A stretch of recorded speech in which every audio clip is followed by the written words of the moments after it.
តើអ្នកធ្លាប់ធ្វើការនៅក្នុងវិស័យសំណង់អស់រយៈពេលច្រើនឆ្នាំហើយឬអ្នកមានបទពិសោធន៍ច្រើនតែមិនទាន់មានលិខិតទទួលស្គាល់ជាផ្លូវការមែនឬទេការវិតម្លៃទទួលស្គាល់ជំនាញពីមុន RPL នឹងផ្ដល់ឱកាសឲ្យអ្នកទទួលបានលិខិតទទួលស្គាល់ជាផ្លូវការតាមជំនាញដែលអ្នកមានបទពិសោធន៍រួចដោយអនុវត្តតាមអនុសាសន៍ណែនាំដ៏ខ្ពង់ខ្ពស់របស់សម្ដេចមហាបវរធិបតីហ៊ុនម៉ាណែតនាយករដ្ឋមន្ត្រីនៃព្រះរាជាណាចក្រកម្ពុជាក្នុងការបង្ហាញពីការយកចិត្តទុកដាក់ជំរុញការអភិវឌ្ឍទទួលស្គាល់ជំនាញនិងលើកទឹកចិត្តដល់បងប្អូនអតីតពលករខ្មែរមកពីប្រទេសថៃក្រសួងការងារនិងបណ្ដុះបណ្ដាលវិជ្ជាជីវៈនឹងរៀបចំការធ្វើតេស្តវិតម្លៃទទួលស្គាល់ជំនាញពីមុន RPL លើមុខជំនាញចំនួន8ក្នុងវិស័យសំណង់ចាប់ពីថ្ងៃទី24ខែមេសាឆ្នាំ2026នេះតទៅដោយរាជរដ្ឋាភិបាលជាអ្នកបង់ថ្លៃធ្វើតេស្តជំនួស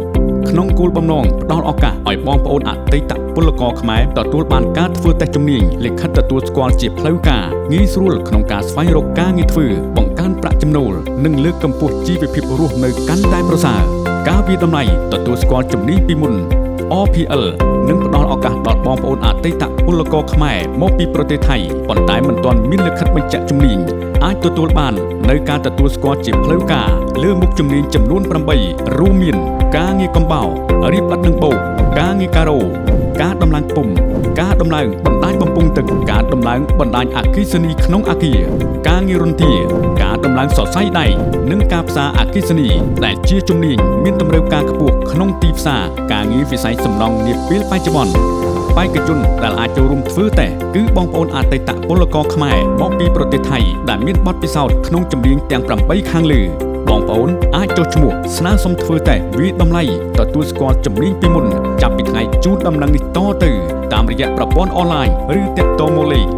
1297ឬមកដាក់ពាក្យដោយផ្ទាល់រៀងរាល់ម៉ោងធ្វើការនៅតាមមជ្ឈមណ្ឌលវិតម្លៃសមត្ថភាពចំនួន9ទីតាំងរួមមានរាជធានីភ្នំពេញ4ទីតាំង1វិទ្យាស្ថានជាតិពហុបច្ចេកទេសកម្ពុជា2វិទ្យាស្ថានជាតិបណ្ដុះបណ្ដាលបច្ចេកទេស3វិទ្យាស្ថានពហុបច្ចេកទេសព្រះកុសមា4វិទ្យាស្ថានបច្ចេកទេសឧស្សាហកម្មខេត្តសៀមរាបវិទ្យាស្ថានជាតិពហុបច្ចេកទេសអង្គរខេត្តស្វាយរៀងវិទ្យាស្ថានពហុបច្ចេកទេសភូមិភាគតេជោសែនស្វាយរៀងខេត្តបាត់ដំបងវិទ្យាស្ថានបច្ចេកវិទ្យាបាត់ដំបងខេត្តបន្ទាយមានជ័យវិទ្យាស្ថានពហុបច្ចេកទេសខេត្តបន្ទាយមានជ័យខេត្តតាកែវវិទ្យាស្ថានពហុបច្ចេកទេសភូមិភាគតេជោសែនតាកែវ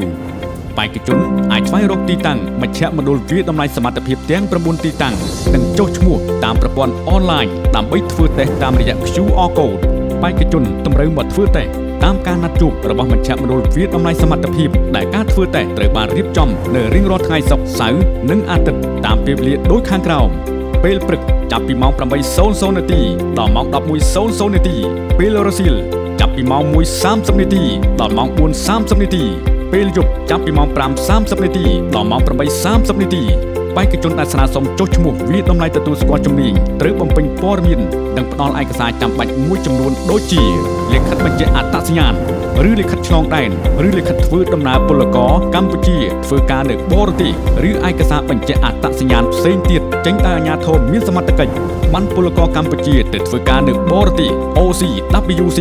ឬលិខិតបញ្ជាក់ថាជាអតីតពលករនិងរូបថតបច្ចុប្បន្នទំហំ 4x6 ថតចំពីមុខផ្ទៃពណ៌សចំនួន3សន្លឹកបេក្ខជនត្រូវមកបង្ហាញខ្លួននៅមជ្ឈមណ្ឌលវិតម្លៃសមត្ថភាពដែលបានចុះឈ្មោះតាមការណាត់ជួបឲ្យបានមួយសប្តាហ៍មុនថ្ងៃធ្វើតេស្តដើម្បីស្ដាប់ការណែនាំពិនិត្យបន្ទប់ប្រឡងនិងទីតាំងអនុវត្តត្រួតពិនិត្យសម្ភារៈឧបករណ៍បរិក្ខារនិងគ្រឿងប្រដាប់ការពារសុវត្ថិភាពសម្រាប់ការធ្វើតេស្តវិតម្លៃនិងផ្ទៀងផ្ទាត់ព័ត៌មានដោយភ្ជាប់មកជាមួយនឹងឯកសារចាំបាច់មួយចំនួនការប្រកាសលទ្ធផលនឹងធ្វើឡើងភ្លាមក្រោយពេលបញ្ចប់ការធ្វើតេស្តវិតម្លៃទទួលស្គាល់ជំនាញពីមុនបេក្ខជនដែលបានឆ្លងកាត់ការធ្វើតេស្តវិតម្លៃនេះហើយទទួលបានលទ្ធផលការវិតម្លៃដោយជោគជ័យនិងទទួលបានវិញ្ញាបនបត្រគុណវុឌ្ឍិជំនាញបទពិសោធន៍របស់អ្នកមានតម្លៃប្រែក្លាយបទពិសោធន៍និងជំនាញរបស់អ្នកទៅជាលិខិតទទួលស្គាល់ជាផ្លូវការសូមបងប្អូនអតីតពលករខ្មែរមកពីប្រទេសថៃទាំងអស់ចូលរួមធ្វើតេស្តវិតម្លៃទទួលស្គាល់ជំនាញពីមុនដើម្បីអនាគតការងារនិងជីវភាពរស់នៅកាន់តែប្រសើរ